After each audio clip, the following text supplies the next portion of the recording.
ஒரு மணி நேரத்தில் அண்ணாமலை செய்த சம்பவம். டெல்லிக்கு பறந்த ரகசிய வார் ரூம் ரிப்போர்ட். அதிர்ச்சி அடைந்த அமித்ஷா. வணக்கம் நண்பர்களே. கருத்து கணிப்புகள் என்று சொல்லப்படுவதெல்லாம் மக்களின் தற்போதைய மனநிலையை வெளிப்படுத்தக்கூடிய ஒரு கருவி மட்டுமே. என்றாலும் கருத்து கணிப்புகள் சொல்லும் ஒவ்வொரு நிறுவனங்களும் ஒவ்வொரு மாதிரியான கணிப்புகளை வெளியிடுகிறார்கள். அதனால் இதுபோன்ற சர்வேக்கள் ஒருபோதும் தேர்தல் முடிவுகளை பிரதிபலிப்பதில்லை. முக்கியமாக கடந்த காலங்களில் வெளியான பல சர்வே முடிவுகள் தலைகீழாக மாறிய சரித்திரமும் உண்டு. அதிலும் தமிழ்நாட்டு மக்களை பொறுத்தவரை எப்போதுமே அமைதியாக புரட்சி செய்யக்கூடியவர்கள். அப்படி தமிழ்நாட்டு மக்கள் அமைதியாக புரட்சி செய்த மக்கள் தீர்ப்பு என்பது தற்போது வாக்கு இயந்திரத்துக்குள் உறங்கிக் கொண்டிருக்கிறது. இன்னும் சில தினங்களில் தமிழக அரசியலில் அடுத்து 5 வருட பயணத்தை தீர்மானிக்க போகும் மக்கள் தீர்ப்பு வெளிவரப்போகிறது. இந்த நிலையில் இந்த சட்டமன்ற தேர்தலில் தமிழ்நாட்டில் மக்கள் மத்தியில் தங்களது பிரச்சாரத்தின் மூலம் மிகப்பெரிய தாக்கத்தை ஏற்படுத்தியவர்களில் அண்ணாமலை குறிப்பிடத்தக்கவராக பார்க்கப்படுகிறார். குறிப்பாக இந்த முறை அண்ணாமலை தேசிய ஜனநாயக கூட்டணி கட்சி வேட்பாளர்களுக்கு தமிழ்நாடு முழுக்க பிரச்சாரம் செய்தாலும் கூட கொங்கு மண்டலத்தில் அவர் தனி கவனம் செலுத்தினார். கோவையை பொறுத்தவரை அதிமுக, பாஜக என்ற 2 கட்சிகளுக்குமே அதிகப்படியான வாக்கு வங்கி உள்ளது. கடந்த 2021 சட்டமன்ற தேர்தலில் திமுக வெற்றி பெற்றாலும் கூட கோவையில் ஒரு தொகுதியில் கூட வெற்றி பெறவில்லை. அதேபோல் கடந்த 2024 மக்களவைத் தேர்தலில் அண்ணாமலை போட்டியிட்டு திமுகவுக்கு அடுத்த 2வது இடத்தை பிடித்தார். இந்த நிலையில்தான் இந்த முறை செந்தில் பாலாஜியை கோவையில் போட்டியிட வைத்ததோடு அங்குள்ள மக்களுக்கு பணம், பரிசு பொருட்கள் பட்டுவாடாவை பெரிய அளவில் திமுக செய்தது. முக்கியமாக கடந்த ஈரோடு கிழக்கு இடைத்தேர்தலை போன்று இந்த முறையும் பல ஊர்களில் மக்களை பட்டியல் அடைக்க தயாரானார் செந்தில் பாலாஜி. அதற்கு எதிராக தேசிய ஜனநாயக கூட்டணி தேர்தல் ஆணையத்தில் புகார் அளித்ததை அடுத்து அந்த பட்டியல் மக்களை அடைக்கும் செயலுக்கு தடை போட்டார்கள். இப்படியான நிலையில் இந்த தேர்தலை பொறுத்தவரை கொங்கு மண்டலம் மிக முக்கியமான களமாக பார்க்கப்படுகிறது. மற்ற மண்டலங்களை விட கொங்கு மண்டலம் திமுகவுக்கு மிகப்பெரிய டஃப் கொடுத்திருப்பதாக கூறுகிறார்கள். இதற்கு முக்கிய காரணம் பாஜகவின் முன்னாள் தலைவர் அண்ணாமலையின் தீவிர பிரச்சாரம் என்று சொல்லப்படுகிறது. அவரது பிரச்சாரம் கோவை மக்கள் மத்தியில் மிகப்பெரிய திருப்புமுனையை ஏற்படுத்தியிருப்பதாக கூறுகிறார்கள்.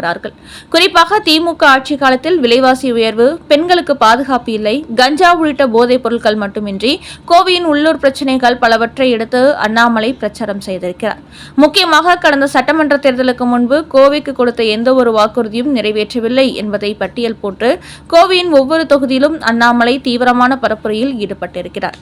அந்த வகையில் தமிழ்நாடு முழுக்க உள்ள எதிர்க்கட்சி தலைவர்கள் திமுகவுக்கு எதிராக செய்த பிரச்சாரங்களை விட அண்ணாமலையின் பிரச்சாரம் பெரிய அளவில் பெண்கள் மத்தியில் தாக்கத்தை ஏற்படுத்தியிருக்கிறது. அந்த வகையில் கோவையில் உள்ள பெண்கள் பெரிய அளவில் இந்த வாக்களிப்பதற்கு முன்பு யோசித்து செயல்பட்டதாக தற்போது ஒரு அறிக்கை வெளியாகியிருக்கிறது. அதனால் அண்ணாமலையின் தனிப்பட்ட பிரச்சாரம் கொங்கு மண்டலத்தில் இந்த முறை பெரிய தாக்கத்தை ஏற்படுத்தியிருப்பதாக கூறப்படுகிறது. குறிப்பாக சில பெண்கள் தைரியமாக தங்களது நிலைப்பாட்டை வெளிப்படுத்தியதை அடுத்து தற்போது அங்குள்ள பெண்களின் வாக்குகள் யாருடைய கணக்கை தலைகீழாக மாற்றப் போகிறது என்கின்ற விவாதங்களும் எழுந்திருக்கிறது. அந்த வகையில் அண்ணாமலையின் பிரச்சாரம் கொங்கு மண்டலத்தில் திமுகவுக்கு சரிவை ஏற்படுத்தும் என்றும் அவர்கள் சில தொகுதிகளில் வெற்றி பெற்றாலும் கூட அது பெரும் சவாலாக இருக்கும் என்றும் அங்கிருந்து வரும் செய்திகள் தெரிவிக்கின்றன.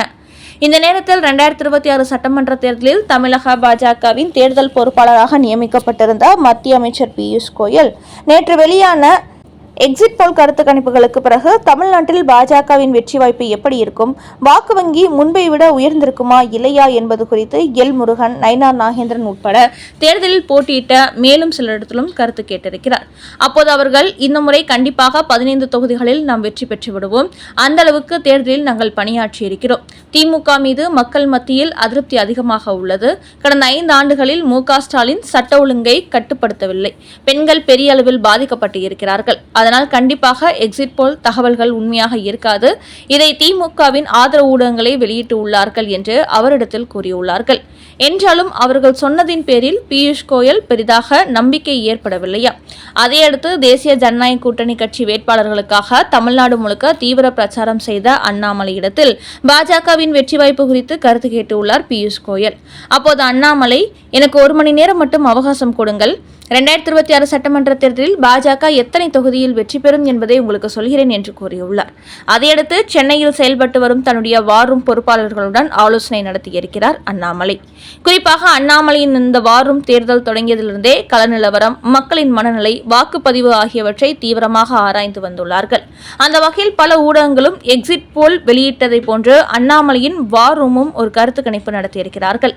என்றாலும் அதை அவர் வெளியிடவில்லை.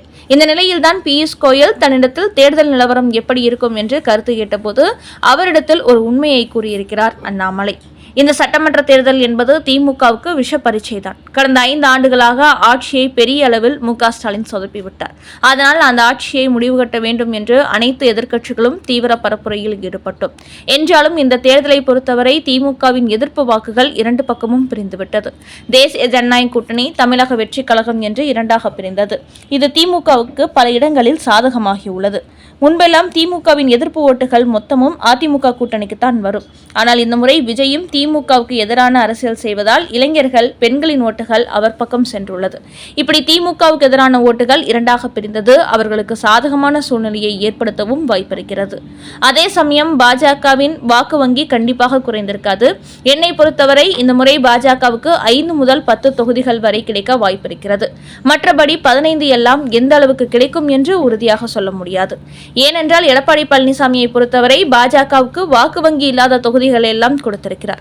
குறிப்பாக அதிமுகவின் மாஜி அமைச்சர்களை போட்டியிட்டு ஜெயிக்க முடியாத தொகுதிகளை திருப்பிவிட்டுள்ளார். இப்படி நமக்கு சாதகம் இல்லாத தொகுதிகளை அதிகமாக அவர் கொடுத்திருப்பதன் நம்முடைய வெற்றி வாய்ப்பு குறைவதற்கு ஒரு காரணமாகிறது. இதை ஏற்கனவே 27 தொகுதிகளை பாஜகவுக்கு ஒதுக்கிய போதே நான் கூறிவிட்டேன். நமக்கு வெற்றி வாய்ப்பில்லாத தொகுதிகளாக கொடுத்திருக்கிறார்கள் என்று வெளிப்படையாக சொன்னேன். அதனால் இந்த முறை ரொம்ப ஆசைப்படாதீர்கள். எத்தனை தொகுதிகள் கிடைத்தாலும் அது லாபம் என்று கணக்கில் சேர்த்துக் கொள்ளுங்கள். ஆனால் நம்முடைய வாக்கு வங்கி கண்டிப்பாக குறையாது. அதில் எனக்கு நம்பிக்கை உள்ளது என்று தனது வார் ரூம் சொன்ன விஷயத்தை அண்ணாமலை வெளிப்படையாக பேசியது பாஜகவில் விவாதிக்கப்பட்டு வருகிறது.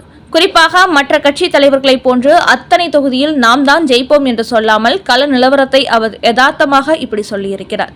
என்றாலும் பாஜகவில் உள்ள அண்ணாமலைக்கு எதிரான சிலர் நாங்கள் 15 தொகுதியில் ஜெயிப்போம் என்று சொல்கிறோம். ஆனால் அண்ணாமலையோ 5 முதல் 10 தொகுதி வரைதான் ஜெயிப்போம் என்கிறார். அது எப்படி அவர் இப்படி குறைத்து மதிப்பிடலாம் என்று அவருக்கு எதிர்கருத்து கூறி வருகிறார்கள். அதை கேட்ட அண்ணாமலையின் ஆதரவாளர்கள், அண்ணாமலையை பொறுத்தவரை தமிழ்நாட்டில் பாஜக அதிக தொகுதிகளில் வெற்றி பெற வேண்டும் என்றுதான் ஆசைப்படுகிறார். ஆனால் வெற்றி வாய்ப்பில்லாத தொகுதிகளை கொடுத்தால் எப்படி வெற்றி பெற முடியும்? பாஜகவுக்கு வாக்கு வங்கி உள்ள தொகுதிகள் எல்லாம் இந்த முறை அதிமுக கைப்பற்றி கொண்டார்கள். அதனால்தான் அண்ணாமலை கள நிலவரத்தை வெளிப்படையாக கூறுகிறார்.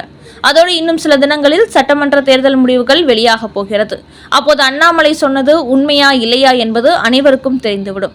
அவரை பொறுத்தவரை தனது வாரும் ரகசியத்தை எப்போதுமே வெளியில் சொல்ல மாட்டார். ஆனால் இந்த முறை மத்திய அமைச்சர் பியூஷ் கோயல் கேட்டதனால் வெளிப்படையாக சொல்லிவிட்டார். அதனால் அண்ணாமலை சொன்னது போன்று 5 முதல் 10 தொகுதிகளில் தான் பாஜக வெற்றி பெறுமா, இல்லை மற்றவர்கள் சொல்வது போன்று 15 தொகுதி வெற்றி பெறுமா என்பதை தெரிந்து கொள்ள மே 4ஆம் தேதி காத்திருப்போம். இப்படி அண்ணாமலை தனது வார் ரூம் மூலம் பாஜகவின் வெற்றி வாய்ப்பு குறித்து கொடுத்த ரிப்போர்ட்டை டெல்லிக்கு எடுத்து சென்றுள்ளாராம் பியூஷ் கோயல்.